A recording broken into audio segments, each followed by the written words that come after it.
ইরানে এশিয়ান নারী কাবাডি চ্যাম্পিয়নশিপে ব্রোঞ্জ জয়ী বাংলাদেশ দলকে সংবর্ধনা দিয়েছে যুব ও ক্রীড়া মন্ত্রণালয়। তাদের উন্নত প্রশিক্ষণের জন্য 25 লাখ টাকার অনুদান ঘোষণা করেছেন মন্ত্রণালয়ের সচিব।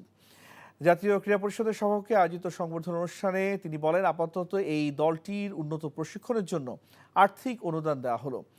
আগামী কাবাডির জন্য বাজেট বাড়ানোর আশ্বাস দিয়েছেন তিনি। এশিয়ান নারী কাবাডি চ্যাম্পিয়নশিপে এটি বাংলাদেশের প্রথম পদক। সুযোগ সুবিধা বাড়ালে আন্তর্জাতিক অঙ্গনে আরও বেশি সাফল্য পাওয়া সম্ভব বলে মনে করেন নারী কাবাডি দলের অধিনায়ক শ্রাবণী মল্লিক। এর আগে নারীদের এই সাফল্যের জন্য সংবর্ধনা দিয়েছে কাবাডি ফেডারেশন। 5 লাখ টাকার আর্থিক পুরস্কার পেয়েছে ব্রোঞ্জ জয়ী দলটি।